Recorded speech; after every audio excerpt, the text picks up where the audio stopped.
दोस्तों, आपके अपने जिस्म के अंदर जब भी आपको 5 चीजें नजर आ जाएं, तो आप लोग समझ जाना आपके ऊपर बुरी नजर लग गई है। ये बुरी नजर लगने की सबसे बड़ी 5 निशानियां हैं। इसका तोड़ भी मैं आपको बता दूंगा। अगर ये निशानियां आपको जाहिर हो तो डरना मत। वीडियो के आखिर में इसका सॉल्यूशन क्या है वो भी मैं बता दूंगा, किस तरीके से बुरी नजर से आपको बचना है। तो आइए दोस्तों, एक एक करके सबसे पहले हम लोग जान लेते हैं कि वो 5 निशानियां कौन कौन सी हैं, जिनसे हमें ये पहचान हो जाती है कि इस इंसान के ऊपर बुरी नजर है। ये निशानियां बताऊं उससे पहले मैं आप लोगों को समझा दूं, बुरी नजर मतलब शैतान का असर होता है। शैतान का बसबसा डालना, शैतान का बहकाना, शैतान का इंसान के करीब होना, इन्हीं सब चीजों को हम लोग बुरी नजर कहते हैं। तो आइए दोस्तों, एक एक करके हम लोग जान लेते हैं वो 5 निशानियां कौन कौन सी है। नंबर 1, अचानक से गुस्सा आना। अगर कोई इंसान छोटी छोटी बातों पर भड़क जाए, बिना वजह उसको गुस्सा आए, तो ये मत समझना ये सिर्फ उसका नेचर है, ये उसके ऊपर बुरी नजर का एक बड़ा साया है। अबू दाऊद शरीफ की एक हदीस मुबारका में आता है, नबी पाक सल्लल्लाहु अलैहि वसल्लम ने इरशाद फरमाया,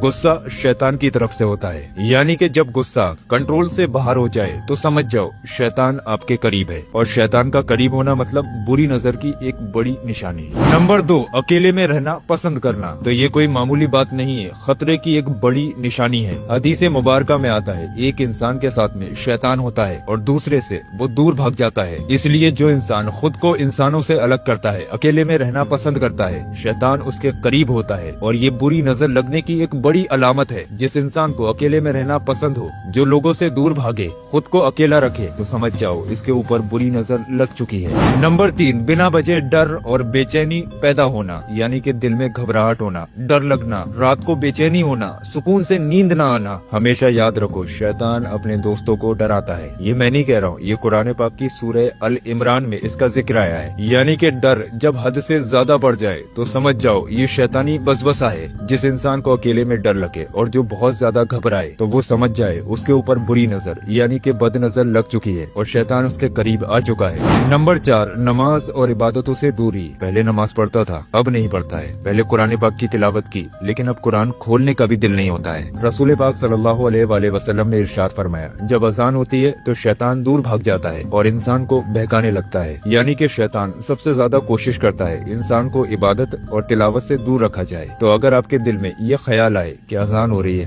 नमाज बाद में पढ़ लेंगे यार, या फिर नमाज या अजान की तरफ आपका ध्यान ही नहीं जा रहा है, नमाज पढ़ने गए लेकिन लग रहा है यार कब खत्म होगी, कब हम अपने घर पे जाएंगे, अगर ऐसे ख्यालात आते हैं तो समझ जाओ शैतान आपके ऊपर हावी हो चुका है, बुरी नजर आपको लग चुकी है। यहाँ पर आपको जरूरत है काउंटर फाइल करने की। काउंटर फाइल मतलब शैतान के मिशन को डिस्ट्रॉय करने की। जब भी आपके दिल में ये ख्याल आए ना कि नमाज बाद में पढ़ लेंगे या नमाज में दिल ना लगे, तो जानबूझ के कोशिश करो, नमाज पढ़ो, इबादत करो। जितना दिल दूर